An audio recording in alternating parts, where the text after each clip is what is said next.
So, on India's recent Independence Day, the Prime Minister unveiled a massive plan, a really detailed blueprint for the nation's future.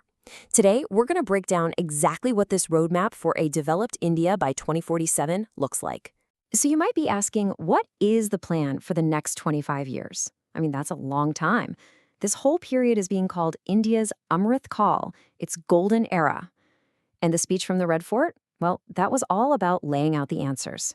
Okay, so the whole vision is really built around this mantra: reform, perform, and transform. We're not talking about just tweaking things here and there. This is supposed to be a fundamental shift, a total transformation into what's being called Viksit Bharat, a developed India. But a big vision like that needs a solid foundation, a philosophy to guide it. And to really get a handle on the policies, we've got to start with those guiding principles. They're called the Panch Pran, the 5 pledges. Think of them as the ideological compass for this entire 25-year journey. All right, so these 5 pledges are super important. They're really the bedrock for everything else we're going to talk about. So, number 1, a clear goal of becoming a developed nation. 2, get rid of any leftover colonial mindset, and really embrace homegrown pride. 3 is all about taking pride in the country's legacy and heritage. 4, the strength that comes from unity. And number 5, a sense of duty for all citizens. So keep those 5 things in your head as we dive into the actual policies. Okay, so you have the philosophy, but how does that turn into actual policy? Well, the plan really rests on 3 main pillars. We've got economic empowerment, strategic security, and technological self-reliance. Let's break down what each of those really means. Let's start with the first one, economic empowerment. And wow, they're kicking it off with a huge number, 1 lakh crore rupees. To put that in perspective, that's roughly $12 billion US. So the big question is, where is all that money going? It's going right here to the PM Viksit Bharat Rozgar Yojana. This is a massive job scheme. The goal? To create 3.5 crore, that's 35 million new jobs. It's a direct shot at tackling youth unemployment. And here's the kicker, the real incentive. The government will chip in 15,000 rupees for every young person who gets their very first job in the private sector. But this economic pillar isn't just about creating jobs. It's also about making life a little easier for everybody. They've promised major reforms to the GST, the Goods and Services Tax, by Diwali. The idea here is pretty simple, really. First, make the whole tax system less complicated. And second, and this is a big one, cut the taxes on things people use every day. That's aimed squarely at giving households and small businesses some relief from inflation. All right, moving on to pillar number 2, strategic security. And this next one really shows you the scale of the ambition. India announced something called Mission Sudarshan Chakra. It's a homegrown air defense system. And if you're wondering what that's like, the best comparison is Israel's famous Iron Dome.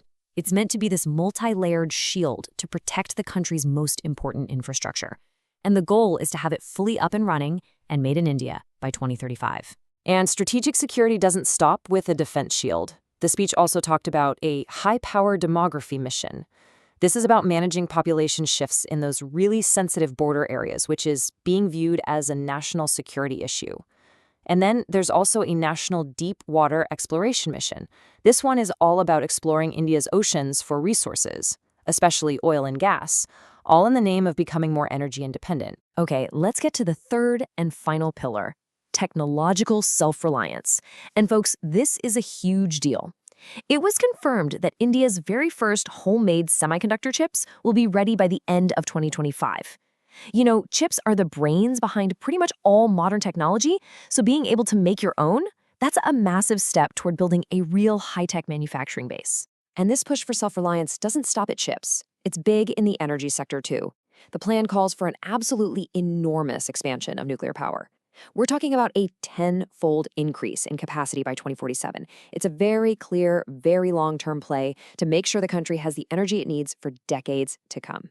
So there you have it, a really ambitious blueprint.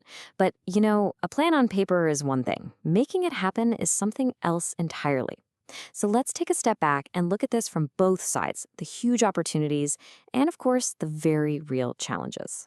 I mean, if you look at the potential positives, they're massive. More jobs for young people, some relief from inflation, more independence on the world stage, and a solid high-tech manufacturing sector. But, and it's a big but, the challenges are equally serious. For these huge plans to actually work, the implementation on the ground has to be good, it has to be transparent. Then you got questions like, how do you pay for a plan this big without blowing up the budget? How do you navigate the tricky world of geopolitics? And maybe most importantly, how do you train enough people with the right skills to actually work in these new high-tech industries? Okay, so keeping all that in mind, the good and the tricky, what's the actual timeline here? The speech gave us some pretty clear milestones on this road to 2047. All right, here are the key dates to watch. First up, by the end of 2025, we should be seeing those first made-in-India semiconductor chips. Fast forward a decade to 2035, and that's when the Sudarshan Chakra air defense system is supposed to be fully up and running. And all of that is building towards the final goal in 2047, becoming a developed India and hitting that 10x target for nuclear energy. So, what's the bottom line here? The vision is there, the goals are ambitious, and the blueprint has been laid out. We know the destination for 2047. The real question, the one that hangs over everything, isn't what or where, but how. Can the actual execution on the ground live up to this incredible ambition? I guess that's what the next couple of decades are all about.